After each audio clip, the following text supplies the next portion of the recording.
দিন দিছো কেন তুমি? লাইক রেখে দাও, রেখে দাও, কারো কাছে রেখে দাও। প্লিজ শুট করো। রেখে দাও কারো কাছে। আমি শুরু করছি আজকে অন্তর্বর্তীকালীন সরকারের প্রধান উপদেষ্টা মাননীয় প্রধান উপদেষ্টা সভাপতিত্বে জুলাই গণ অভ্যুত্থান ঘোষণাপত্র প্রণয়ন বিষয়ে একটি সভা অনুষ্ঠিত হয়েছে। এই সভাতে বিএনপি, জামাত, হেফাজতে ইসলাম, বাম মঞ্চ, বৈষম্যবিরোধী ছাত্র আন্দোলন, নাগরিক কমিটি সহ জুলাই গণ অভ্যুত্থানে অংশগ্রহণকারী প্রায় সকল শক্তি এবং রাজনৈতিক দল উপস্থিত ছিলেন। এই বৈঠকে জুলাই গণ অভ্যুত্থান ঘোষণাপত্র প্রণয়নের ব্যাপারে ঐক্যমত্য করা হয়েছে।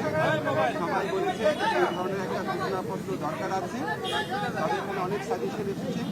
মোটা দাগে বলে এই সাজেশনগুলোর মধ্যে ছিল এই ঘোষণাপত্রে সবার অবদান ঠিকমতো করে বলতে হবে এবং এই ঘোষণাপত্রের ধারাবাহিকতা ঠিকমতো উল্লেখ করতে হবে। এই ঘোষণাপত্রের নেচারটা কী হবে, এটা পলিটিক্যাল বা রাজনৈতিক পলিটিক্যাল নেচার বা লিগাল নেচারটা কী হবে সেটা স্পষ্ট করতে হবে।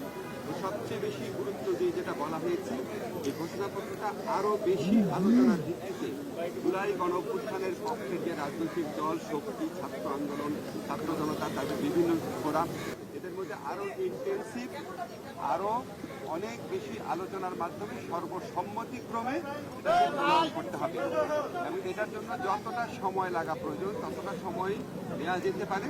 তবে চেষ্টা করা উচিত যাতে অযথা কালবিলম্ব না হয়, অযথা সময় যাপন না হয়। তো সবাই একমত পোষণ করেছেন, সবার ঐক্যমতের ভিত্তিতে আরও নিবিড় আলোচনার ভিত্তিতে এই ধরনের একটি ডকুমেন্ট প্রস্তুত হওয়া উচিত।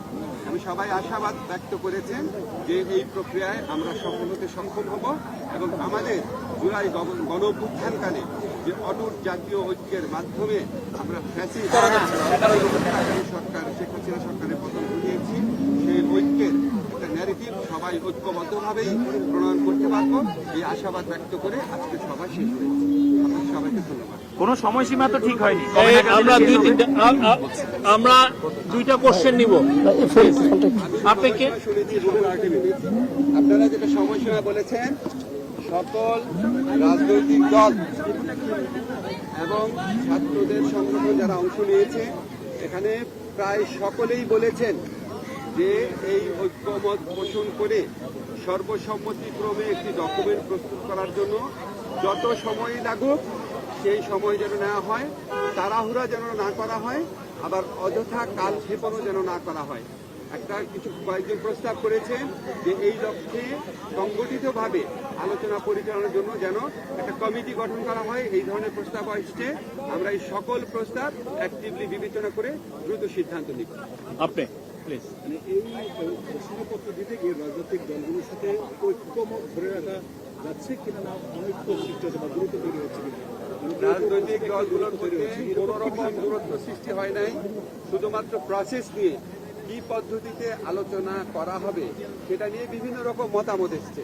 বিভিন্ন রকম মতামতকে আমরা স্বাগত জানাই এবং আমরা কোথাও এতে অনৈক্যের সুর দেখি না, বরং আরও সবাই মিলে সমন্বিতভাবে যেন কাজ করা যায়, সবার মতামত যেন সঠিকভাবে প্রতিফলিত হয়, সবাই যেন ফিল করে এই জুলাই গণ অভ্যুত্থান ঘোষণাপত্রের মালিকানা তারও আছে। এটার পক্ষে বিভিন্ন মতামত এসছে। আমরা মনে করি এটা আরও সুদৃঢ় ঐক্যের পথে আরও সহায়ক হবে এই মতামত। আপনি করলেন তো, আর কেউ?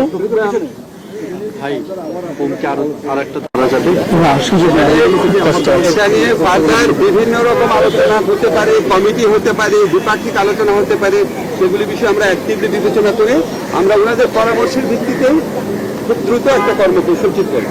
এই মেয়েদের মধ্যে থেকে একটা কোশ্চেন নিব। আপনি কি বলবেন? ওকে, থ্যাংক ইউ।